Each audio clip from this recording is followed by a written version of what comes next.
Fala pessoal, sou Anderson Lemes, mais um vídeo no canal. Nesse vídeo vamos falar sobre a Evo aí. Foi um lançamento aí na data de ontem. Se vocês pesquisarem aí no YouTube, teve algumas lives que o Davidson participou. E ele apresentou esse produto aí. O Davidson é o mesmo criador da Evolution API. E agora ele lançou para nós aí essa novidade da Evo aí. E eu fiz os primeiros testes hoje, então fiz a instalação hoje. Ainda estou testando, mas só pelo que eu vi nas lives ali, é uma ferramenta fantástica aí que com certeza vai ser muito utilizada. E eu pretendo fazer novos vídeos aí no canal, mostrando como que a gente pode utilizar essa orquestração de agentes utilizando a Evo aí. Eu peço para que você, caso goste do vídeo, eu peço que deixe o like e se inscreva no canal se você quiser assistir mais vídeos sobre a Evo AI, e sobre automação, instalação. Pretendo fazer vídeos também abordando mais instalações em Docker e essa parte de automação também. Então, pessoal, esse aqui é o site oficial da Evo AI, e ele fala aqui que ele suporta o protocolo A2A, que é um protocolo criado aí pela Google, salvo engano, cerca de um mês, então é uma tecnologia nova aí, mas bem revolucionária aí. Basicamente é um protocolo de framework similar ao que tinha LangChain ou CrowdAI, então, tipo, só que foi lançado pela Google, e essa aqui é a página do protocolo. Então, se você quiser ler mais sobre esse protocolo, você pode entrar aqui na página do Google e ler. Aqui, pessoal, a gente tem a página do GitHub. Aqui no site aqui você pode ir direto do GitHub, né? E aqui a gente tem o GitHub do back-end da Evo AI. O Davidson, ele fez a aplicação, basicamente um back-end, uma API feita em Python, né? E o front-end consome essa API. Então, por isso que você vai ver que tem dois serviços separados aqui, a instalação da Evo AI. O que é importante aqui? Aqui tem bastante documentação, pessoal. Tem como que funciona cada agente, ó, como que é o JSON, a estrutura dentro de cada agente, de vários agentes aqui, ó, como que é a estrutura das functions, dos MCP, das tool. Aqui para baixo também vocês vão ver que tem como você faz para instalar o front-end. Aqui embaixo você vai ter dados do front-end, e aqui você tem o GitHub do front-end que a gente já vai verificar também. Eu vou abrir ele aqui, só para a gente verificar. Então, pessoal, o que a gente vê? Quando a gente vai fazer uma instalação assim, em Docker, é importante que a gente leia o Docker Compose e as variáveis, que é basicamente o que a gente vai precisar para subir a instalação. Olhando aqui o Docker Compose, a gente já vê que aqui o nome do serviço é API, até a gente tem uma imagem aqui, de modo genérico, acredito, porque aqui eu vou deixar também o link do repositório do Docker da Evo API Cloud. Então, a gente tem aqui tanto um Evolution, novo Evolution, que vai ser uma versão homolog. Então, a gente tem a Evo aí do back-end, do front-end, e tem a Evolution Lite aqui também. Então, o Davis até comentou que ele vai trocar para esse repositório, então ele não vai lançar mais as atualizações, acredito, da Evolution lá no outro repositório que ele utilizava. Então, pessoal, olhando aqui, a gente sabe que a gente pode usar a imagem deles, a gente podia baixar o repositório, buildar a imagem, mas não tem necessidade, já que ele criou a imagem lá no GitHub, no Docker Hub, facilita a nossa vida. O que a gente tem aqui? A gente tem dependência do PostgreSQL e do Redis, então a gente já sabe que a gente precisa do Redis, do PostgreSQL para dessa aplicação. Aqui a gente tem variáveis do conexão do banco de dados, conexão do Redis, porta do Redis, password do Redis, lembrando que password do Redis é caso o teu Redis tenha a senha configurada, senão você não precisa configurar a password do Redis. Aqui certificado falso, se o teu Redis não é certificado. Aqui é o prefixo para nomear lá, né, a chave dentro do Redis. Uma chave secreta que você tem que gerar aqui, você pode usar um aplicativo de geração de chave, colocar aqui. SendGrid é para você configurar APK de envio de e-mail, e aqui também, né, são dados de e-mail. Aqui a gente tem nível de log, aqui ele por padrão ele tá info. A gente tem app URL, seria a URL pública da API.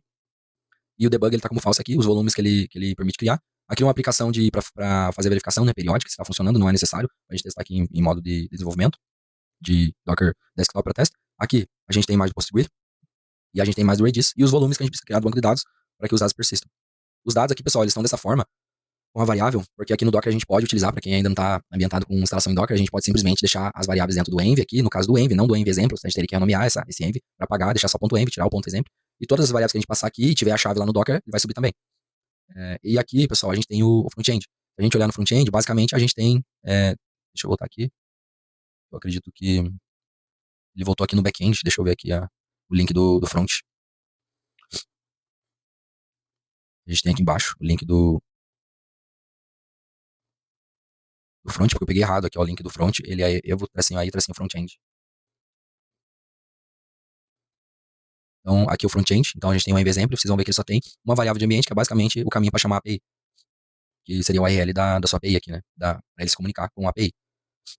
Então, pessoal, partindo aqui pro Docker Compose, aqui no meu, eu não vou colocar o PostgreSQL Redis, porque já está instalado. Então, basicamente, se você não tem instalado, eu vou deixar o card aqui em cima, que eu tenho um vídeo sobre instalação de Evolution, Chatwood, N2N, tudo num vídeo só. E lá as primeiras coisas que eu subo é o PostgreSQL e o Redis. Então, eu não vou fazer instalação aqui do PostgreSQL e Redis. Eu até recomendo que você faça a instalação separado, porque aí você não precisa ficar toda hora subindo um banco de dados para cada aplicação que você vai testar. Você conecta no seu próprio banco, desde que você coloca na mesma rede, eles se comunicam. Então, fica mais fácil para você testar. Por exemplo, se você usa uma ferramenta aqui, ó, como eu uso o Debaver, então, por exemplo, aqui, ó, eu já tenho o banco PostgreSQL aqui localhost. Então, se eu criar dessa forma que está aqui, posso criar dessa forma que está aqui, subindo tudo junto, o back-end e os bancos. Ele vai criar um novo banco, então vou ter que criar uma nova conexão ali dentro do meu aplicativo, outra senha. Então não faz muito sentido aqui, pelo menos para mim não faz muito sentido. Então, ó, eu recomendo que você já deixe um banco e você pode usar o mesmo banco, que é o meu caso aqui, ó. Eu tenho Redis, PostgreSQL, Minio e N2N já estão usando esse banco. mas nada impede, ó, eu instalar aqui, ó, o API e o front-end usando o mesmo banco. Então eu vou apagar aqui, eu tá rodando aqui ó, a aplicação, mas eu vou deletar, pra mostrar aqui pra vocês do zero. Então eu deletei. Aqui, se você já tem o banco, você vem e vai criar o banco de dados para você fazer a instalação. Então você vai logar no PSQL, tracinho U, maiúsculo PostgreSQL. Aqui, como eu tenho, ó, se eu fazer um /L, ele lista os bancos. Então eu já tenho esse banco Evo tracinho aí. Então eu vou dropar ele pra gente fazer a instalação do zero, no caso, né? O nome do banco Evo, aí, e eu coloco uma ponto e vírgula. Vamos ver se ele vai apagar. Aí ele tá falando que eu tenho 2 sessões, então por isso que eu não consegui apagar. Então eu vou derrubar a sessão. Deixa eu fechar a aplicação, derrubar a sessão, e aí a gente apaga o banco. Vamos ver lá se vai dar certo, porque eu limpei a sessão, só que ele deu um erro ali. Peraí. Aí, pessoal, limpou. Aqui ele não apaga, né? Eu vou fazer um create database Evo. Aí, deu um erro aqui de sintaxe. Aí, criado o banco. Então, basicamente é isso que você precisa fazer. Se eu vim aqui agora se eu vim aqui agora no Behavior, onde eu tenho dados do banco, se a gente vir aqui, ó, atualizar o Evo aí, vocês vão ver que não tem tabela nenhuma, não tem nada no public. O banco tá recém-criado. Então, eu vou fechar aqui, vou voltar aqui no container, vou voltar aqui na aplicação. Então, a gente vai subir a primeira aqui, ó, o backend. Eu vou deixar esse stack aqui no meu Git, e aí basta você fazer um git clone, e, e aí você pode fazer essa instalação.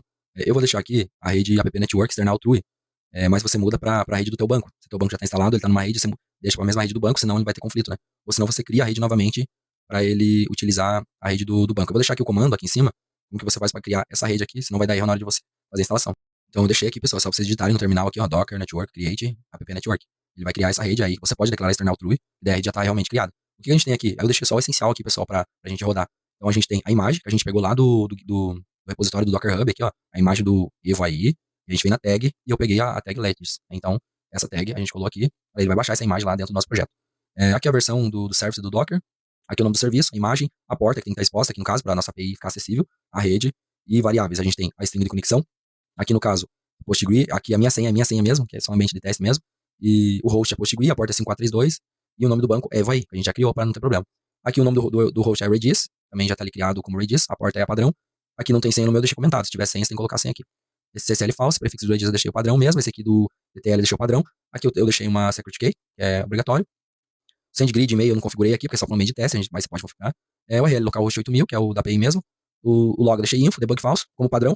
E aqui, pessoal, vocês podem colocar um e-mail, que ele vai criar quando você subir. Por exemplo, vou colocar o meu e-mail aqui. E vou deixar a senha de 123, organização, nome e URL. Né? Aqui a própria, o IP da minha máquina. Pode ser localhost também, pessoal, que dá no mesmo. Até ali em cima tá localhost, né? Vou deixar aqui em cima igual, mas tipo, dá na mesma. Então a gente pode vir aqui, como a gente tem mais uma stack aqui, elas estão nomeadas, a gente usa o comando docker, compose, "-f para especificar qual que é a stack, eu vou colocar evo aí, backend, up para subir o container, "-d para ele persistir, né, em segundo plano. Então, ó, ele até criou a parte de log ali, porque tem aqui os volumezinhos, ele acaba criando ali no projeto. Então aqui, pessoal, já está ativa, a gente pode vir aqui no docker, vir em detalhes, a gente consegue ver o que está acontecendo. Então, o que aconteceu? Ele já está migrando tabelas, ó, já está iniciando migração, eu acredito que demora um pouquinho, para ele ficar disponível, a aplicação de fato, a API ficar disponível. Ele vai aparecer aqui que ela está disponível. Vamos ver aqui no Schema Public. Ó, reparem que já criou tabela, pessoal. E ainda não criou ainda o usuário, né? Que tem que criar aquele usuário que a gente definiu lá na nossa stack de criação. Ó, agora ele apareceu aqui. Gerou criptografia. Aconteceu algumas coisas aqui. Acho que deu algum problema aqui, pessoal. Vamos ver o que aconteceu aqui. Vamos ver. Ele não criou. Ele não criou os bancos. Deu um erro aqui. Eu acredito que. Eu acho que eu sei o que é, pessoal. É essa versão aqui, ó, Lattice. Vamos ver aqui. Eu tô achando que é essa versão que tá com erro. Vamos pegar a versão homolog, já que foi especificado pra gente testar. Vamos ver se vai funcionar. Não, vou trocar a versão. Eu vou deixar corrigido já na stack. Vamos recriar de novo. Vamos ver se vai funcionar. Bom, agora funcionou. Então aquela lattice ali do back-end tá com algum problema. Então agora ele apareceu aqui, deu certo. Ele apareceu que iniciou o processo, que nossa API já tá rodando na porta 8000. Então se a gente entrar aqui, com o nosso localhost, a API já tá ativa, já tá rodando. Então a gente precisa agora basicamente subir o front-end. Nada mais é do que o declarando a porta, que a gente vai acessar o IP e o volume. E essa única variável que tem lá na especificação. A gente vai subir com docker, compose, -f, e eu vou front-end up menos D, para ele ficar persistido. Vamos ver, ele subiu. A gente vem aqui no Docker e voltar aqui, a gente vai ver que o front-end está aqui, a gente pode vir aqui e ó, já está disponível, segundo aqui para acessar. Se a gente olhar no banco, ó, repare que ele criou aquela usuário admin, que foi que a gente colocou lá no e-mail. Então a gente vai tentar aqui agora acessar, e a senha padrão que a gente deixou aqui era admin 123, vamos ver se vai funcionar. Então a gente vem em localhost, 3000, a porta que tá lá, ó, já logou, porque até estava logado, ele tá pegando o cache, né, da aplicação, acredito eu, do navegador. Então vou sair, ó, vou colocar aqui meu e-mail, admin 123. Vamos ver porque ele, acho que ele tá pegando o cache. Deixa eu limpar o cache. Ó, pessoal, não é cache, ó, aqui tá 800, então é 8000. Não tinha visto ali que tava assim. Agora eu vou subir o container de novo. Só por isso daqui já dá um problema, né? Então a gente vai ver lá. Vamos. Como que eu vi? Eu vi aqui porque eu vi na console aqui e vi que tava. E não tava comunicando o front-end com a API. Então eu coloquei admin 123, já loguei na aplicação. Quando vocês entrarem, essa é a tela do administrador, não é a tela do cliente, que seria o usuário. Por isso que não aparece aqui pra gente criar pra gente criar os agentes. Então tem aqui os MCP serve, então a gente poderia vir aqui criar MCP. Tem esses aqui por padrão, mas a gente poderia vir criar um novo MCP para ele listar automático, para quando a gente for usar lá no agente não ter que cadastrar manual, a gente só selecionar. E aqui a gente tem a lista de cliente, que a gente usaria, criaria para nossos clientes, se a gente fosse vender a aplicação, né? Ou mais de uma pessoa utilizar, na tua organização você quer que cada setor crie agentes, então tem essa possibilidade. Aqui, como a gente não criou configuração de MCP, ainda foi deixado para a gente conseguir logar como cliente, e por padrão ele cria um cliente demo. A gente pode vir aqui criar outro cliente, ou alterar esse cliente demo, ou posso vir aqui e entrar como cliente. Agora ele até me diz que eu estou visualizando como demo cliente. Agora, pessoal, eu já posso vir, criar a API key e criar agente. Então, basicamente, posso vir aqui e criar uma chave de API. Vou colocar uma chave de API aqui só para vocês verificarem o funcionamento. Gerei uma chave de API, eu vou selecionar aqui, vou colocar o nome, é uma chave da Gemini. Vou colocar aqui Gemini, vou colocar a chave, adicionar e sair. Agora, pessoal, posso vir aqui criar um agente. Então, eu vou criar um agente que ele é vendedor de picolés. Agente responsável por vender picolés. Vou colocar a API da Gemini, vou colocar um modelo aqui, que é a sua função, atender o cliente e vender picolés. Vou deixar bem genérico aqui, pessoal, só para vocês verificarem. Então, aqui eu já posso criar o agente, ó. Eu já posso vir aqui pegar as credenciais desse agente, eu posso conectar um MCP, ó. Aquela lista que tá lá, ele já aparece aqui, mas eu posso adicionar mais MCP lá e ele vai aparecer aqui também. Ou eu posso até colocar um MCP aqui na hora, que daí eu posso passar as configurações do servidor. Eu posso colocar uma tool, seria um agente mesmo aqui como tool nesse próprio agente, ou uma custom tool que é um HTTP, chamar de fato uma API, né?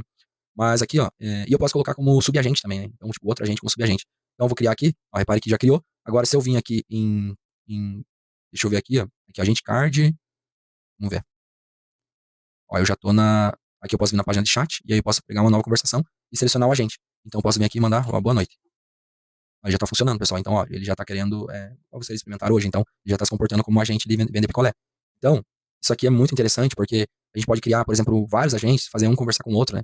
Então, por exemplo, eu posso criar aqui um segundo agente, e um agente buscador de produto.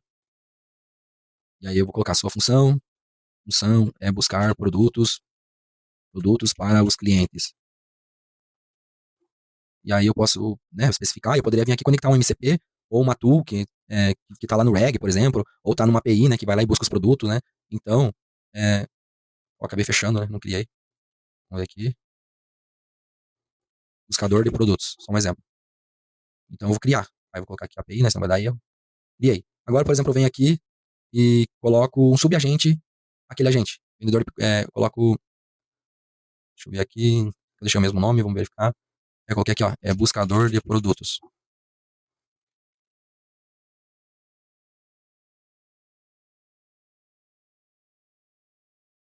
Então tá aqui, salvei. E aí eu venho aqui, por exemplo, no primeiro, posso colocar aquele agente como subagente desse primeiro. Então agora, se eu vim aqui no agente, por exemplo, aqui, e vou perguntar para ele quais produtos você tem. Ah, ele já deu uma alucinada, mas ele deveria ter ido buscar lá no. Deixa eu ver se ele funcionou aqui. Ah, eu não adicionei, ó, pessoal. Tá vendo? Por isso que ele não conseguiu. Mas agora, ó, perceba que eu adicionei, de fato. Então vamos lá de novo. Agora vamos aqui. Vamos iniciar um novo conversa. Deixa eu ver por quê. Vamos até perguntar aqui. Ó, perceba que agora que está conectado, ele já chamou outra agente.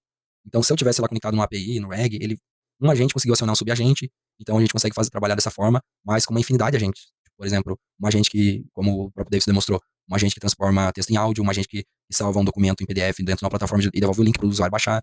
Uma infinidade gigante, gigante de possibilidade que a gente pode ter para trabalhar aqui com a Evo API, Evo AI.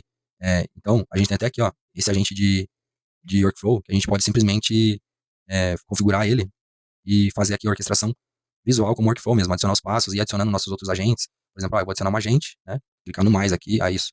A gente clica no mais ali, aí então a gente vem aqui, ó, consegue colocar um agente. Aí consegue testar, consegue remover, então a gente consegue, até por esse próprio workflow aqui, a gente consegue trabalhar. Então é isso, pessoal, espero ter ajudado. Até peço desculpa que eu tô um pouco rouco devido a uma gripe aí que pegou nos últimos dias, mas eu gostaria de ter feito esse vídeo, porque até um lançamento mesmo que aconteceu ontem, então tem muita gente que não conseguiu instalar, não testou ainda, é mais para ter demonstrado para vocês ali como que funciona, basicamente ali. Em breve eu vou trazer mais vídeos aí de exemplos da utilização da Evo aí. Beleza, pessoal? Espero que tenham gostado. Até o próximo vídeo.